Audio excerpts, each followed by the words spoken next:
Good morning. Let me just, before we start, mention that for security reasons, the doors of the room will be closed for the duration of the event. So I hope we can call on your understanding. Good morning, ladies and gentlemen. I'm Marwan. I'm Vice President for Studies at the Carnegie Endowment for International Peace. I'd like to thank you for joining us for what promises to be a very fascinating discussion. By now, I think it should be apparent to all that the Arab awakening will not be measured in months or maybe even years, but in decades and maybe generations. In the last 14 months, long-time autocrats like Ben Ali, Mubarak, Gaddafi, and Saleh have fallen. And in Syria, Bashar al-Assad's days also appear to be numbered. These are hugely important developments, brought about by people of tremendous courage, but they are only the beginning of the story. Now begins the painstaking work of governing and rebuilding. And while less dramatic than the fall of a dictator, the decisions made today by leaders in Tunis, Cairo, Tripoli, and elsewhere will powerfully shape the future of the Arab world. In Libya's case, the fall of Gaddafi raises a host of challenging questions. How do you rebuild political institutions hollowed out by 42 years of misrule? What can be done to ensure government is transparent and responsive to the will of the people? And how do you disarm and reintegrate the country's militias? How do you breathe life into the economy? Our guest this morning is intimately familiar with all these challenges. As many of you know, His Excellency Abdel-Rahim El Keib was a dissident under the Gaddafi regime. Exiled from Libya in the 70s, he was educated in the United States and served as professor of electrical engineering, so a problem solver, at the University of Alabama for several decades. He dropped everything early last year to join the uprising against Gaddafi and played an integral role, helping finance and lead the revolution. Last October, he was elected Prime Minister of Libya by the National Transitional Council and is today responsible for overseeing the country's rebuilding effort and shepherding Libya to elections this summer. It is our great pleasure to have him here at Carnegie today. Ladies and gentlemen, please join me in welcoming His Excellency Prime Minister Abdel-Rahim El Keib.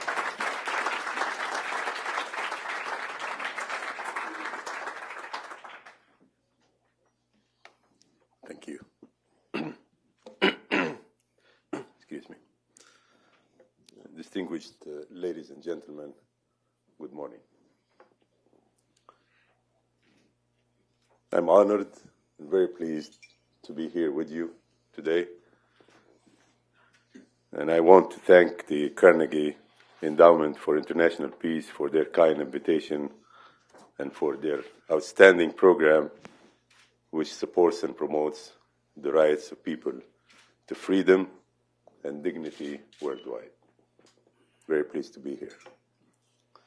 For many Libyans, myself included, freedom and dignity in our country were distant dreams only 8 months ago. To retain his grip on power in Libya, Gaddafi used the most repugnant tools in his arsenal. Gaddafi used the most repugnant tools in his arsenal. Pervasive fear, systematic repression, and brutal violence. His regime's priority was the dehumanization of our people. His personal wrapped political theory was self-serving to his ego and his interests and his alone. After over 40 years of silence, Libyans could be silent no more. Driven by a desperate desire for dignity and an iron resolve for freedom, they erupted. On the 17th of February, a little over a year ago today, our young Libyan women and men took to the streets of Benghazi, protesting peacefully the unjust imprisonment of Libyan activists. Just a few days later, this was echoed in Tripoli, when the Tripolitanians took to the streets chanting, "Benghazi, we sacrifice our lives and blood for you." Eventually, other cities followed. They followed suit, and the first popular revolution in the history of Libya broke out. However, the road to dignity, equality, and freedom was very costly. The brutal regime could not adhere to the will of the Libyan people without a vicious fight. It promised, and I quote, "rivers of blood," close quote. And I quote, "hundreds of thousands of deaths," close quote. And it was determined to deliver on that unwavering promise. The most violent attacks were launched against our people, supposedly his people. Fire was opened on unarmed protesters, and heavy weapons were used to crush them and crush them forever. But they were not to be crushed. That was the moment and the tenacity in which the tide of history was turned. Our brave men and women, armed with nothing but courage and resolve, faced the well-prepared and well-equipped Gaddafi army. Untrained but determined men, thirsty for freedom, picked up weapons to fight, picked up weapons for the first time to fight. Women pushed their sons, brothers, husbands, and fathers to join the quest for dignity and freedom. Others, and some of them are here, worked the phones and the internet to plea for help from the international community. It was a difficult battle, to say the least. The Gaddafi killing machine would not slow down. Libyan lives were harvested in thousands. Body parts of thousands of our young men were lost, literally thousands of them. And I'm not sure if I should say this, but you need to know that many of our young men and women were raped, and for others, reproductive organs were literally cut off. As the revolution was entering its second month, things were looking painfully grim, and we all held our breath. But courage, resolve, and the decisive point of no return was reached. And this turned events around. You, the international community, chose not to sit quiet and watch as we were being massacred. To our gratitude, the international community decided to implement the UN resolution to protect civilians and rallied to our support. The international community was united under the UN resolution, a cornerstone of which was to protect innocent civilians, and it acted accordingly. These enormous efforts were initiated by our Arab brothers and sisters in the Arab League, and later with our friends and partners around the world. And I take the opportunity to tell them all, thank you. Such efforts gave us the motivation we needed to continue our fight and push forward unyieldingly. Our citizen army of teachers, mechanics, lawyers, students, engineers, doctors, professors, and businessmen suffered great losses, along with the rest of the civilian population, but stood strong. Stood strong in their pursuit of democracy, shared governance, and rule of law. With great courage, and sadly, also with great loss, we managed to push back Gaddafi forces from the east of Libya. We endured and broke the inhumane siege of Misrata and Zintan, maintaining the unity of our country. We then freed Zliten. We took control of the Western Mountains, and then we liberated Tripoli, Sabha, and Sirte. After a few months and thousands of death, and wounded young men and women, we freed our holy country from the grip of the tyranny and declared the liberation of Libya on October 23rd, 2011. It was the latent energy, and the thirst and hunger for equality and democracy within the Libyan people which has brought to life freedom and gave us back our dignity. The Libyan revolution is a proof of the incredible resilience and tenacity of the Libyan people. Whereas Gaddafi may have believed that he had contained, even extinguished, Libyans' dreams of freedom and dignity over 4 decades, he was proven wrong.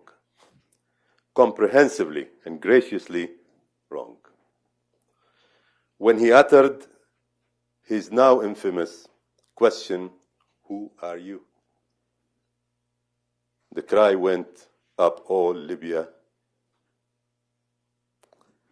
We are Libyans, and we will be free.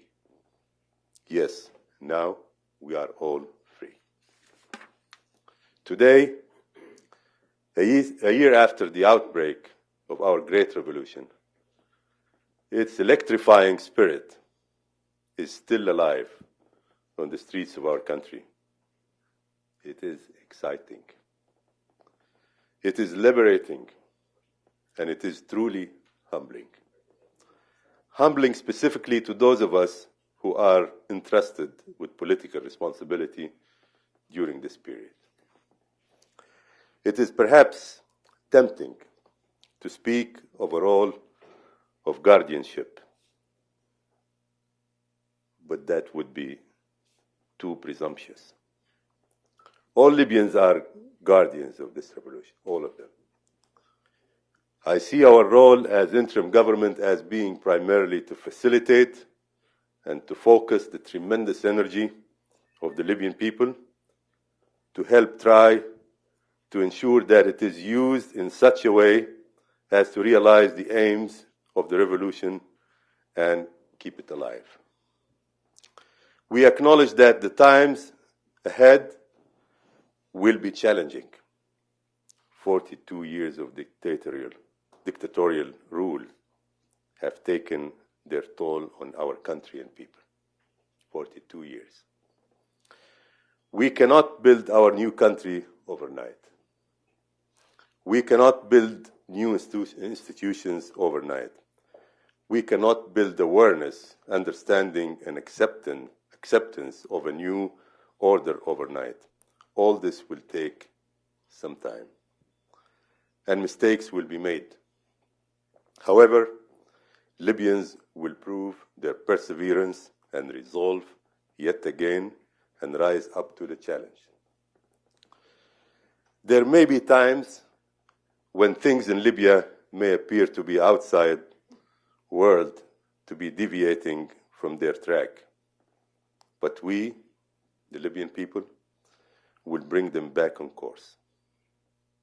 Libyans are learning for the first time in 4 decades to have trust in their government. Most Libyans have never known a government and never cared to know that government, which served them or which deserved their respect. Quite the opposite. It is for the members of my government to prove that we are different, that we understand and respect the principles and the spirit of the revolution, that we are acting in the interest of all Libyans, and that we are building the future with them and for them. The principles of the revolution need to be nurtured and promoted if they are to be upheld. Libyans fought for democracy, and it is our job as interim government to pave the way for democracy to take root in Libya. We are working hard to build it. We realize that democracy is not just a concept, but a system which has to be built up piece by piece. Therefore, the National Transitional Council, our presiding body, recently passed the election law and appointed the election commission that would carry on the job for the election. Soon, we will be electing the National Assembly, the first democratically elected body in over 40 years. My government will do its part to ensure that these elections are a success, because we understand that these elections are the first stage of Libya's accelerated path to genuine democracy. There is surprising parallelism between the Libyan and American experience in fighting for democracy. Take, for example, the formation of the Continental Congress as a transitional government body of the United States during and after the American Revolution. It led the states both along the path towards an elected government and to a convention which drafted the American Constitution. In much the same way, the National Transitional Government has represented the Libyan movement during and after the uprising and will also guide the upcoming election of the National Assembly in June. The National Assembly will oversee the drafting of a constitution which will serve as a bedrock for our democracy and ensure peaceful transitions between elected governments.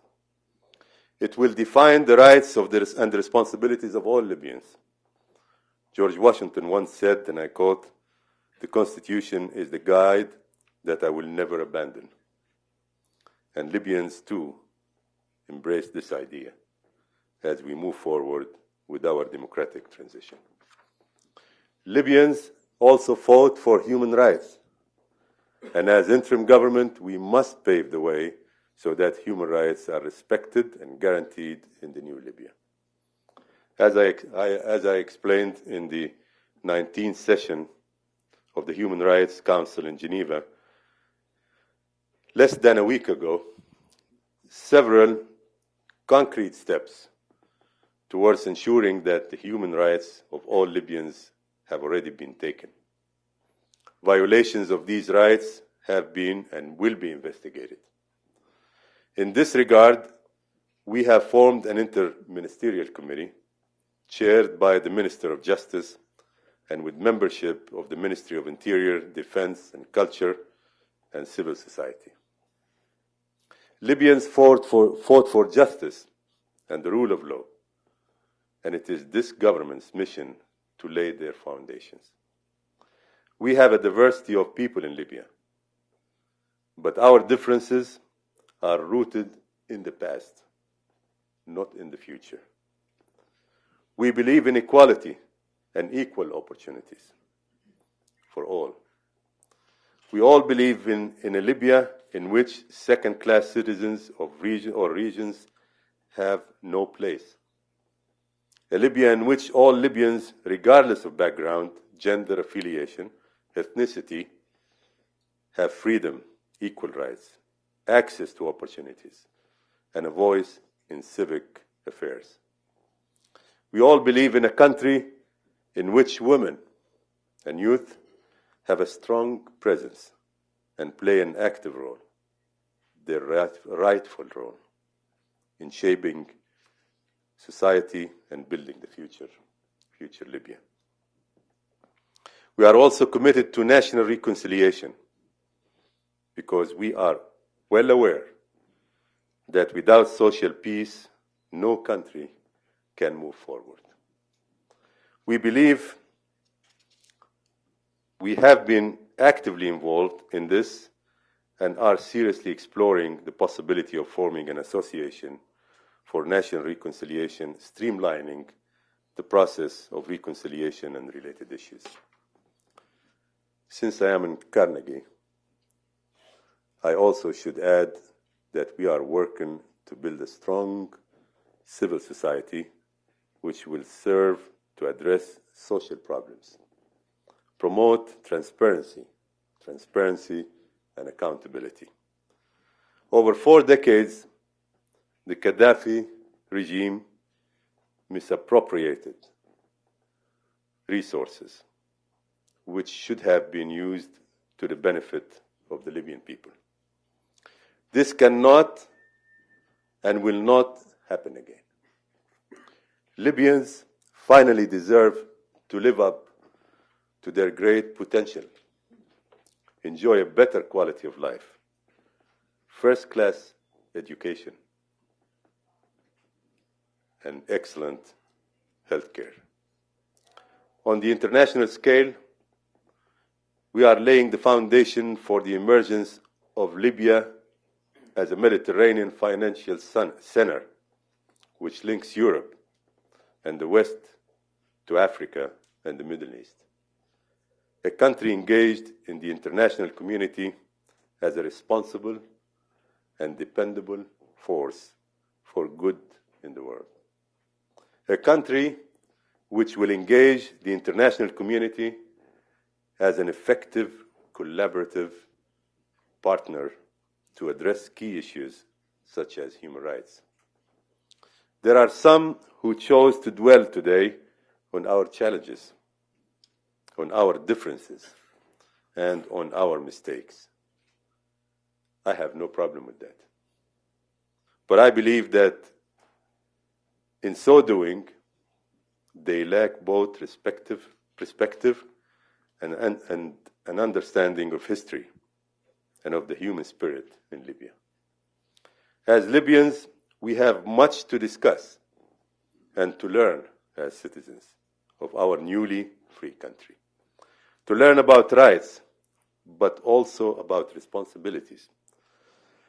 To learn about the role of civil society and the free media. And we have, and I make no apology for repeating this again, all the institutions of the state to rebuild from scratch. A huge challenge, but a truly exciting one. Like all countries, we have challenges. Like all countries, we have differences.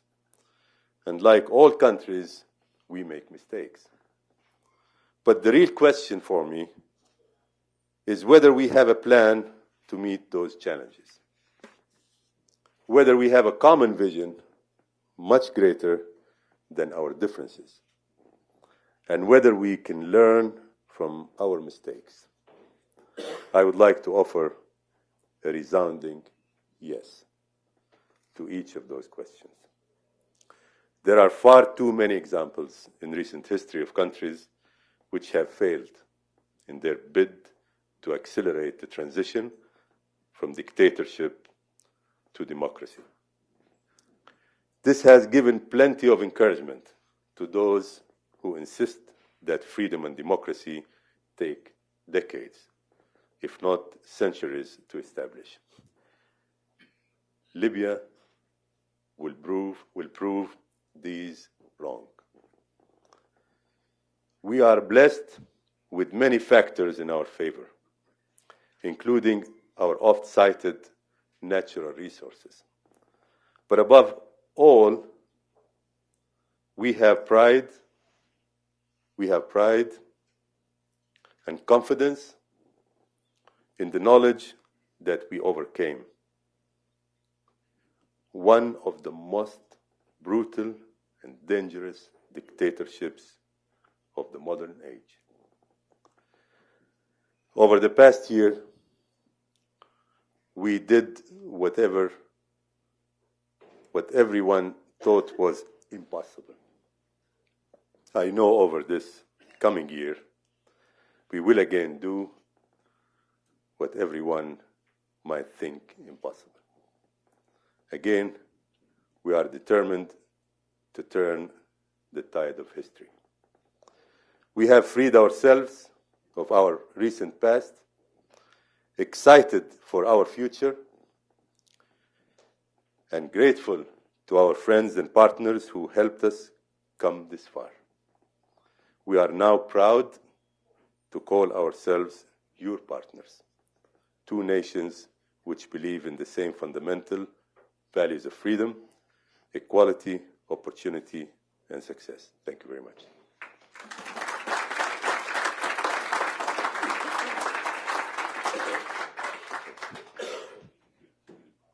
Thank you very much, Prime Minister, for these very encouraging words. We're going to open up the floor for about 30 minutes of questioning. Before we do that, if I can take the opportunity myself to ask the first one, I think we heard some very encouraging words about Libya's commitment to democracy and to a pluralistic society moving forward. And indeed, this has been a concern, I think, of many, both in the region and here, of the cause of pluralism in the Arab world. Will the Arab world finally be able to put in place a system that would ensure a pluralistic society, or will it simply replace one set of autocrat regimes by another? I think your words have assured many of your commitment to do this. But of course, the road is not easy in a region and a country that has not known democracy for a long time. And I hope you can maybe shed more light about reasons for your confidence that indeed the emerging system will be resilient to any efforts to impose once again one set of rules and one set of thought, as opposed to political diversity and cultural diversity at all times. This is a question coming out of an electrical engineer too. We're both electrical engineers, by the way. Well, you know, when I first got to be directly exposed to the process of our young men and women revolting against Gaddafi's regime, it was something that gave me a feeling I've never had before. Many of us here, in fact, in this room, were involved in the opposition against Gaddafi, and we went through different experiences, fantastic experiences, in fact. We tried different ways and means, but But this was different. It's not a group.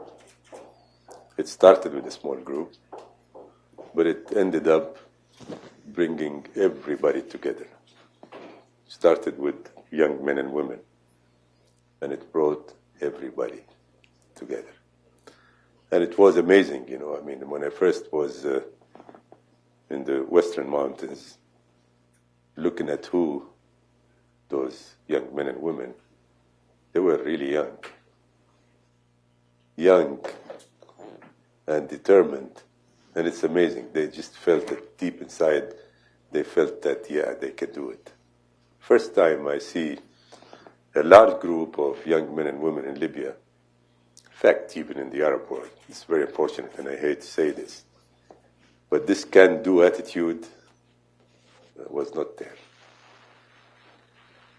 In this case, I could see it, and I could feel it. And I asked them, look, I mean, what do you need? I mean, what's missing here? They were, you know, still Tripoli was not, even the mountains, the hills were not liberated yet. Of course, the east part was. And they said, look, we just need to get going.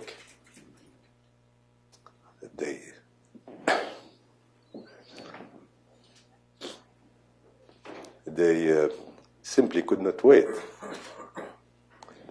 So with that spirit, I tell you, I guarantee you, they would not let go with what they have earned. It was not given to them. It was not simply a group of us, you know, older men and women telling them what to do. It was them. And this is the resource that will build Libya and guarantees that it has to be a democracy. It can't be anything else. And you know, one of the reasons why we've been having a little bit of difficulty trying to reintegrate these young men and women into the Defense Ministry and Interior Ministry, and I mean the real ones, is the fact that they want to make sure that democracy prevails. They tell you, look, we're not interested in anything. We don't need money. We don't need nothing but to make sure that we do have real democracy. So I don't know if this is the answer you were looking for, but I guarantee you this is different. I've never seen anything like it in my life. And I don't know everything, but I think I do a little bit. Know a little bit about a few things. Sorry. Thank you, sir. Let's open it up, please. Please keep it a short question. We have a lot of interest and a lot of questions, I'm sure, and not too much time. My name is Peter Simon of Capital Intel Group. From somebody who's looked at Libya from the outside, and I've just been recently traveling quite often to Tripoli in Libya, and one of the things that strikes someone when you go to Tripoli is there's amazing intellectual capital. You have budding entrepreneurs. This country is going to do miracles. We're going to go 5G in a year. And there's credible brains. There's people who want to do things. They want to create jobs. And I think some of the things that maybe we should be talking about is let's go business to business. What we can do today, can be done today on the private sector. Everything else will take time. Tunisia has $1 billion in infrastructure finance from the African Development Bank. They're moving forward. And Libya is really the new market. And I'd say in 9 months to a year, this is really going to be the game changer, not only for the region, but for the West also. Thank you, sir. Thank you. Okay, please. Yes.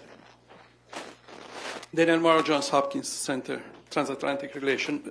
My question is, do you believe that equality between men and women in Libya is the right answer when the transitional government has announced it as a first new law, the reintroduction of polygamy in Libya?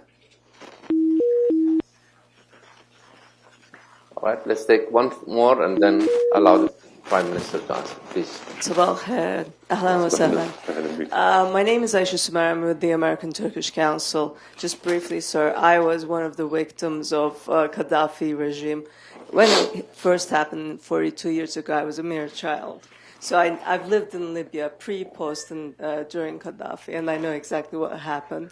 My question is regarding the infrastructure and construction and rebuilding you're going to have in Libya. You have asked Prime Minister Erdogan recently that you wanted the Turkish construction companies to go back. And maybe to this gentleman's question, it's an addition. Are you ready for these projects to start for the business? And is the security something that they can trust? Because that's probably the biggest question in the minds of everyone, including the American businesses. Thank you. Please.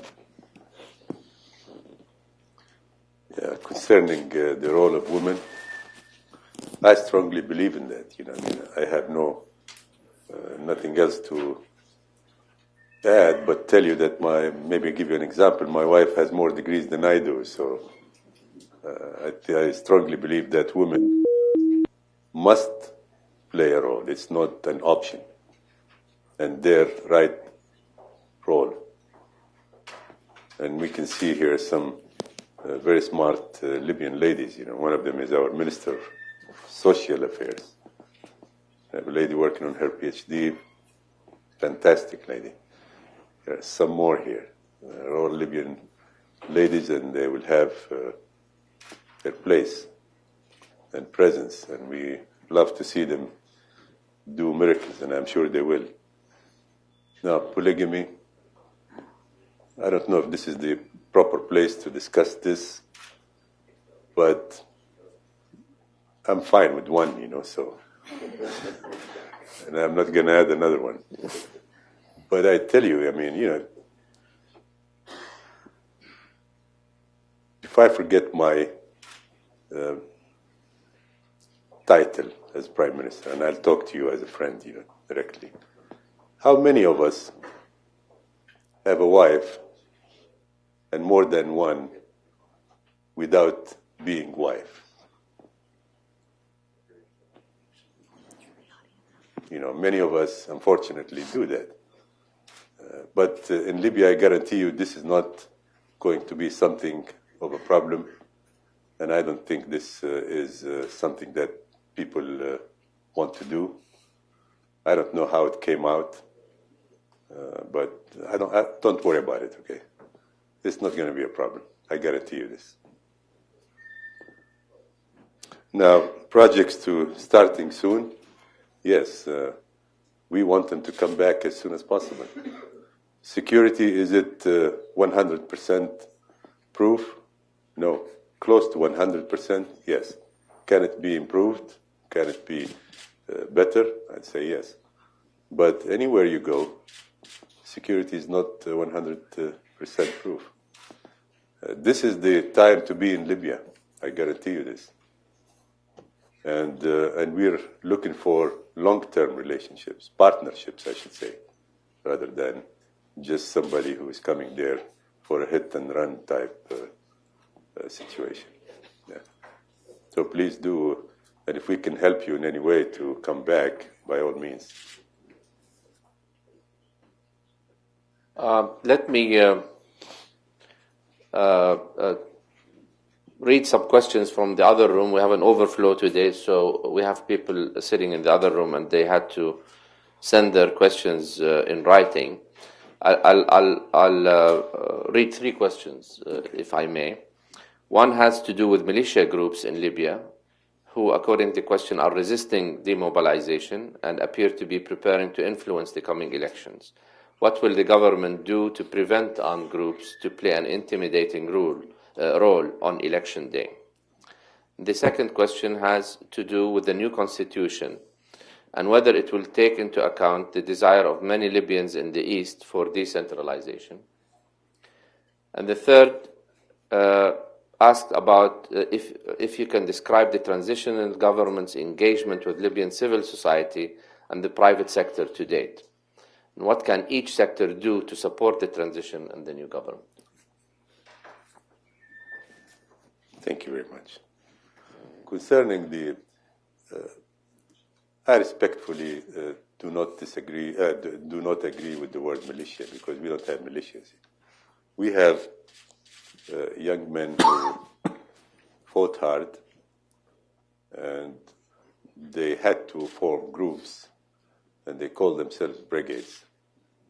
I feel uncomfortable calling them militias because it's a different concept, I guess. What is happening is that these young men are our brothers, our sons, and we want to take care of them.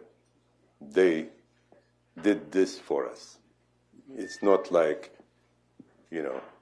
people forming militias because they belong to a certain sect or because they belong to a certain group somewhere.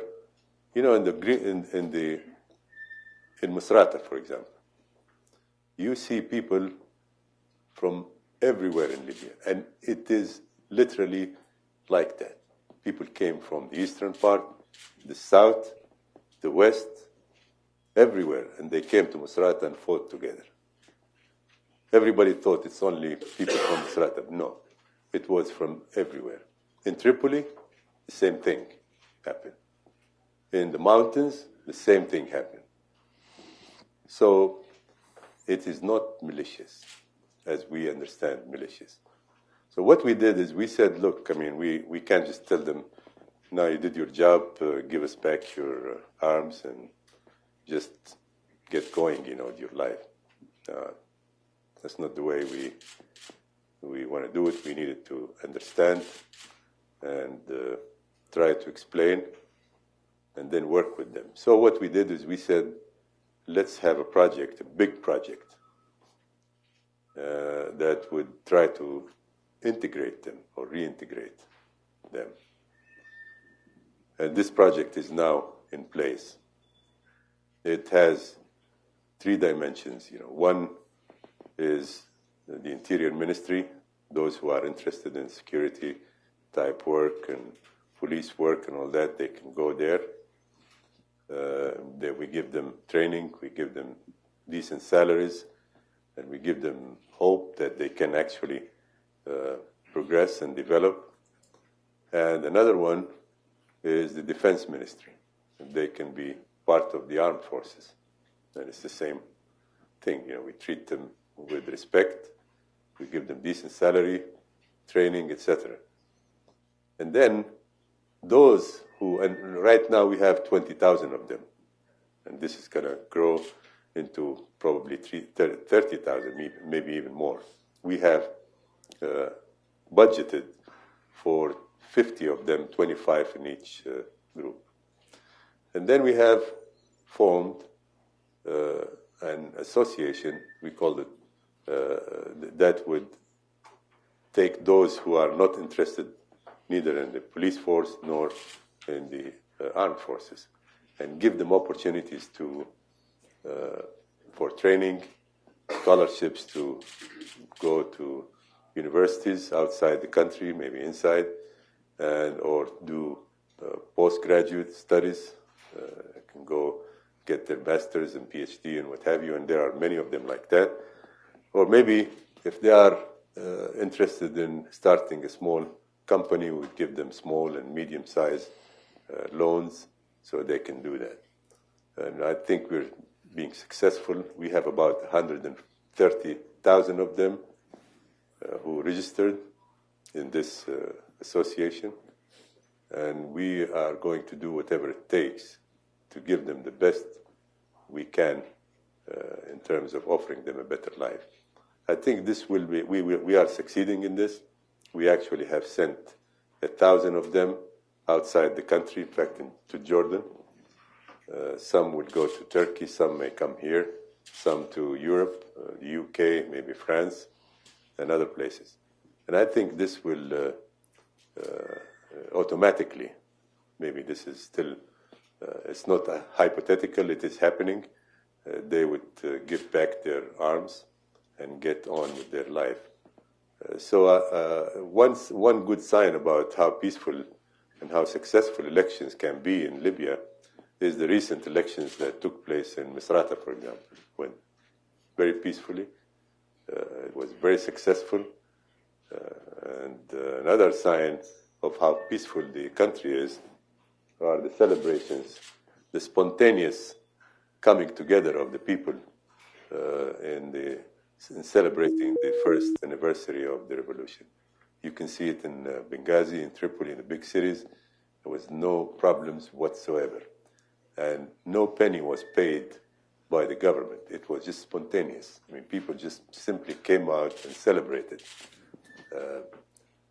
Before I came here, I prepared a video clip, but I thought it's very unfortunate that it was not perfect, so I didn't bring it with me to share with you. But I'll send it to you after we refine it, because we do things in a crude way still, but we'll get there. That's the militia groups. Yeah, in terms of decentralizing the government operations, we're all for it. We strongly believe that the past regime meant to centralize operations for the wrong reasons, and he knew that it is going to cause problems. I mean, it is totally unfair for someone to travel from one city 1,000 kilometers or even 300 kilometers or even 200 kilometers to just apply for a visa or maybe try to get an official document signed. It's ridiculous, This reminds you of the 18th and 19th century. It can't work anymore. So we are doing a number of things. One thing is that we have already prepared, and we're just simply refining it,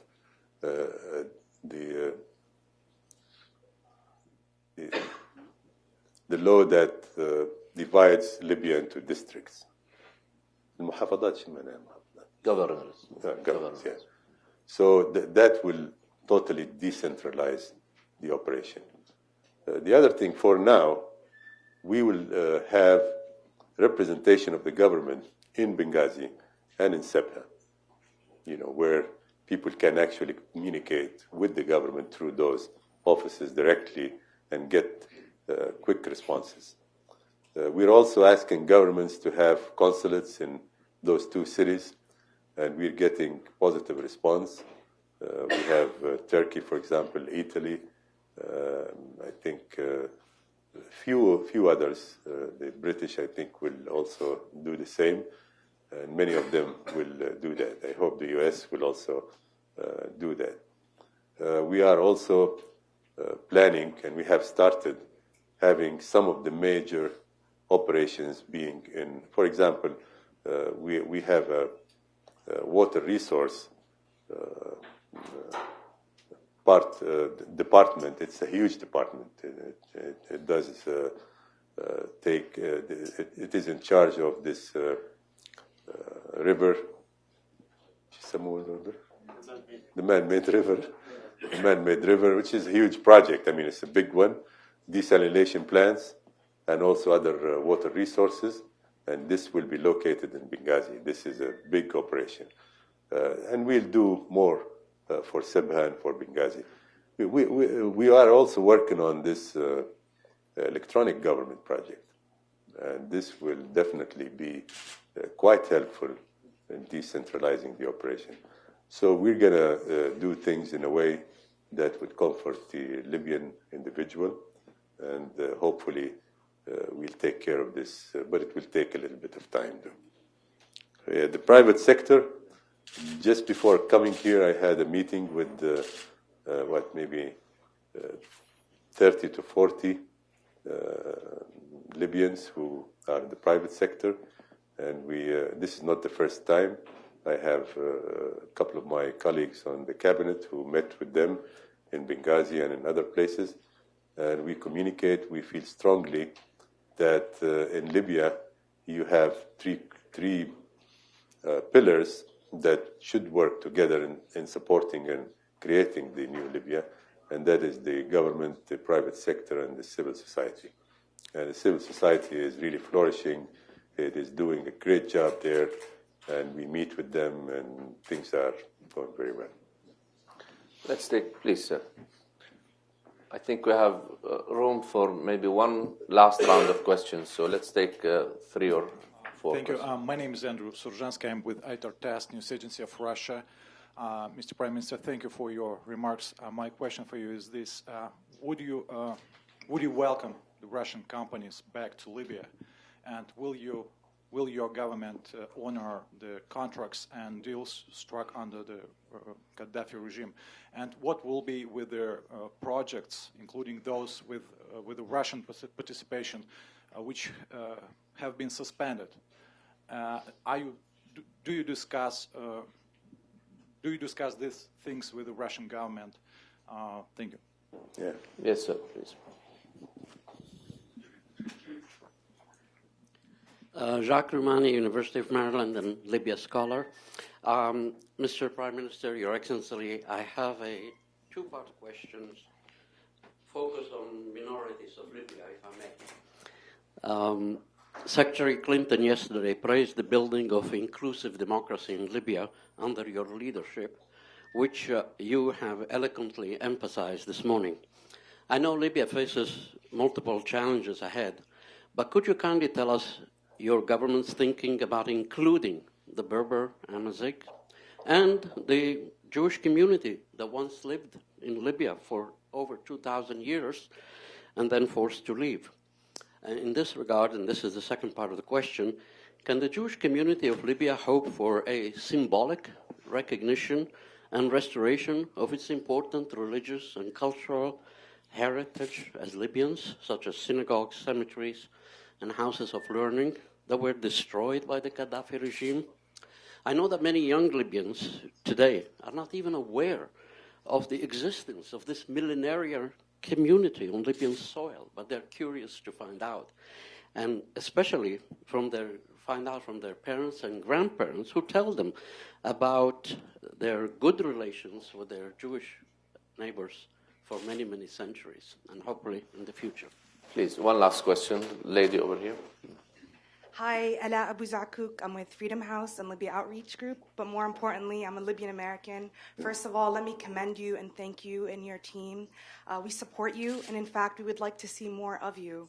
So the first question is with regards to transparency. What efforts are you guys taking, or not even what efforts? Is it possible for you to just convey on a more weekly or daily basis what it is you're doing? Because at least for those of us here, I'm based in D.C., it seems as though we're getting more of the indications from the National Transitional Council versus the government. And then with that regard, can you explain what are the different responsibilities between the interim government and that of the National Transitional Council? I work with Freedom House. We're a watchdog human rights organization, but we also do civil society programming.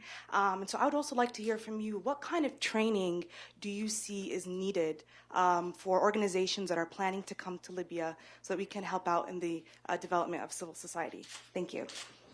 Please, sir.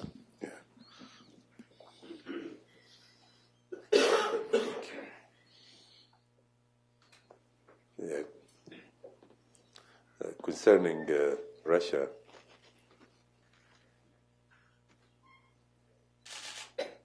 we wished that Russia would have felt what was going on in Libya during the past, or during the 8 months of the revolution. Did they see what was happening? I don't know. I hope they didn't. Was it okay if they saw what was happening but never cared? I would say maybe never cared is not necessarily the proper word. But whether they had a political agenda that served their own objectives in this world, I can say they have the right to. Are we happy with how Russia handled the situation? Respectfully, no. Do we welcome Russia to come back and work on projects? Yes, as long as they don't serve the past regime and have no connections with it. Do we honor contracts? I tell you yes, but after reviewing them, they have to be legal, and we have to make sure that corruption was not a major part of it. Hope I answered your question. So, yeah, by all means. We want to be a positive force in this world in a small way, based on our size. But I tell you, this was a costly revolution. It was not easy. And I hope our Russian friends realize that. So, yeah, you're welcome to come back. Keep in mind that we don't want the past regime anymore. And we're not going to take it anymore. And we don't want to even smell it anymore. So, but yeah, you're welcome. And I guarantee you we'll honor our contracts. The minorities, I lived in half of my life in Tripoli. And Tripoli, and I was in the center of time. In fact, that's where I was born. And next door, we had maybe one block from where I was born and raised, was a Catholic church, a big one. And we had an Italian community around us. And I never felt that there was a problem, I mean, we communicated, by the way, I spoke a little bit of Italian, and 2 blocks, and I remember exactly where, diagonally from where I lived. I don't know if that's 2 blocks diagonally, it doesn't work. Yeah, 2 blocks this way, 2 blocks that way. We had a synagogue, Just across from my house, we had a Jewish family living there. Yeah.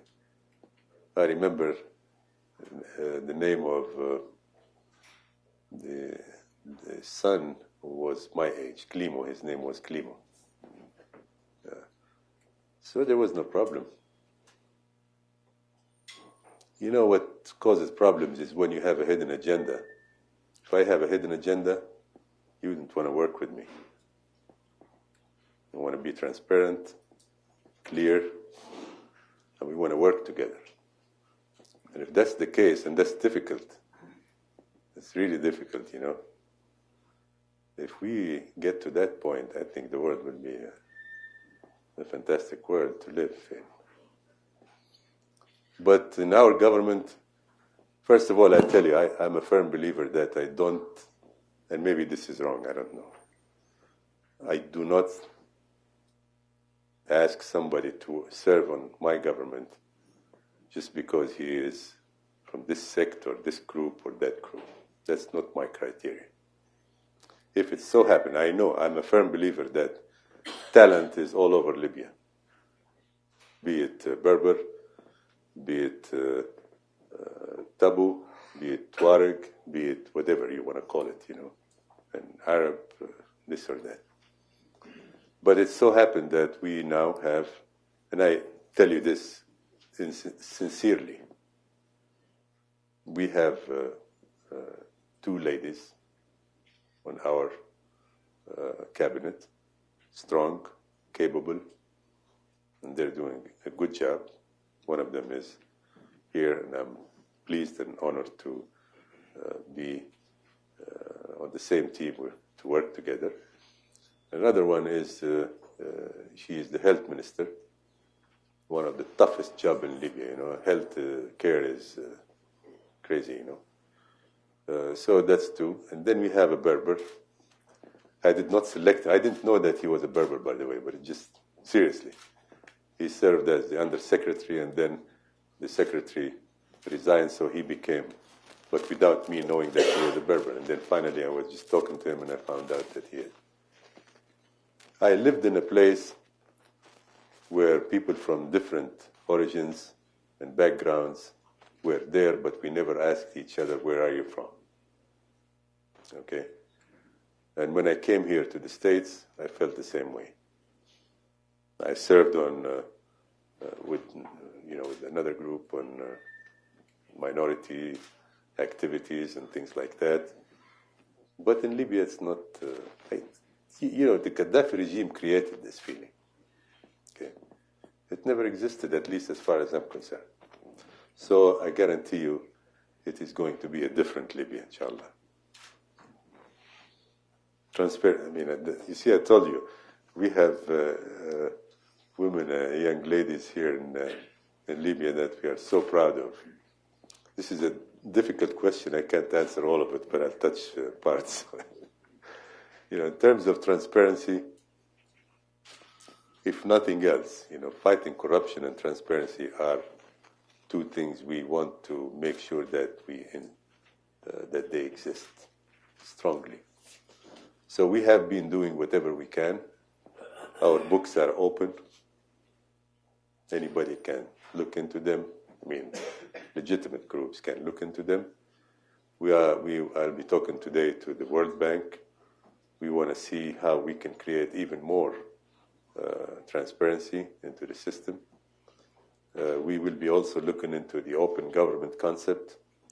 We're sending someone higher level to attend this the upcoming conference in Brazil. So, but we are very serious about this. I mean, corruption has been. Libya was up there in that scale. We don't want that to happen anymore. So we're working very hard there. Now, this is the Miss she raised. Ms. Buzakuk mentioned that we're not in the media telling people what we're doing. And yes, indeed, this is a problem, It's a mistake. It's a mistake, but it's just natural. Most of us are just technocrats, We have not done politics before. We never cared to be in the media. I personally feel like if I do that too much, people would probably just say, gosh, he's there all the time, But now we have appointed a gentleman who is well-spoken, articulate, and he will be our spokesman. So yes, indeed, you're right. We haven't done it before. We never cared. We felt it's a short time anyway, so you don't need to do it, but we missed the point. So you'll see more and you'll hear more about what we do. The role of the NTC, that's the legislative body, and we are the executive one, if you want. There is, of course, because it's something new in our country, so sometimes there are some interactions. We'll try to draw the line, but it will work, though. Thank you very much. I'm afraid this is all the time we have. Let me please ask you to first remain seated until the Prime Minister leaves, and then join me in thanking the Prime Minister for very refreshing remarks and wishing you all the best in rebuilding Libya. Thank you very much.